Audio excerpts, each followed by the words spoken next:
G'day viewers, this is Troy from Troy's Visual Arts channel. I've got some extremely good news. I've done a little bit of a modification to my Iconoscope TV camera project. I unplugged the preamp from the tube, and I plugged the tube straight into the Vidicon camera's preamp, and guess what? It's outputting a picture. How about that? Wow! I'm so excited. This early 1940s Iconoscope TV camera tube, the RCA 1846, is finally outputting a picture. I mean, what you can see here very faintly, I mean the picture's very, very faint, because I mean these Iconoscope TV camera tubes are very insensitive. It's out, the picture that's displayed is this test pattern of a Asian lady and a test pattern in the backdrop. So that's what's being displayed, and you can sort of see it, although very faintly. And also the weird thing too is you can actually see the edge of the Iconoscope tube too, which has got those rivets in them. But anyway, I'll put my hand across, and that blocks off the image. So yeah, it's finally outputting a picture. How amazing.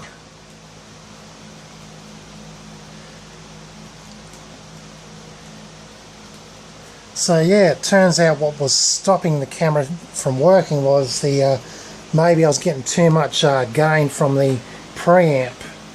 So yeah, it works. It seems to be working all right in the Vidicon video preamp instead of the preamp I made based off a Plumicon tube camera's preamp.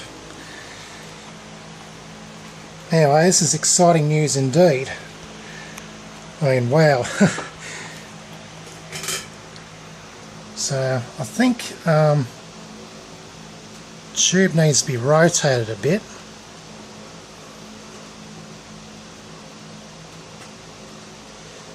To get a straighter picture, maybe. Just going to be careful so I don't electrocute myself. I'm just rotating the glass ever so slightly. That looks a bit more straighter. So yeah, basically what's now needed to get the picture looking straight and correctly positioned is it needs keystone correction circuitry, because yeah, this tube is basically scanning obliquely, which the beam comes up on a slant, and not instead of going straight onto the mosaic plate. So hence you need to sort of hence you end up getting a rather trapezoidal looking picture. Well, actually it looks more so. It looks more so like a parallelogram shape to me, actually, rather than trapezoidal. But either way, it does look rather distorted, but it's viewable. Anyway, the main thing is this old tube works, and I'm getting a picture. So yeah, wow. So now I'm got to get some expert advice on doing further modifications to this camera to get the picture looking nice and straight. Oh yeah, yeah, I'll have to get a different deflection coil set up.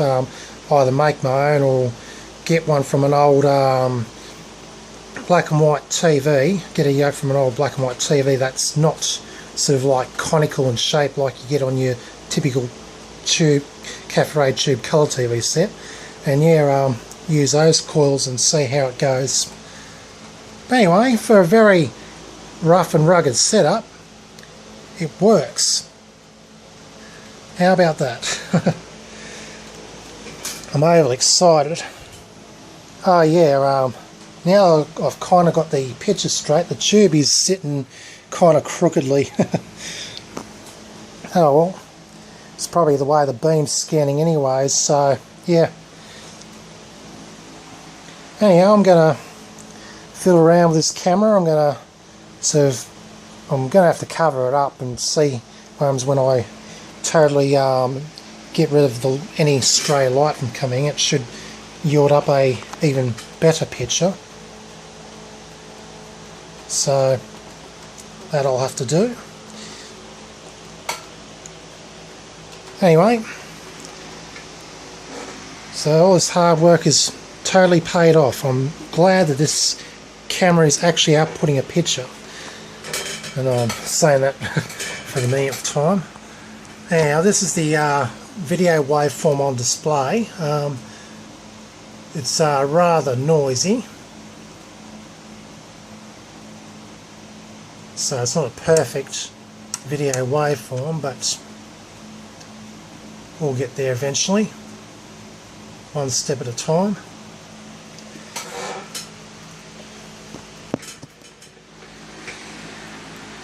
Anyhow, I'm going to keep chipping away at this project and get this camera to work even better and produce a even more usable picture so I can use it regularly and make videos from it. So stay tuned for further updates to my progress with my Iconoscope TV camera project. This is Troy from the Troy's Visual Arts channel, signing out.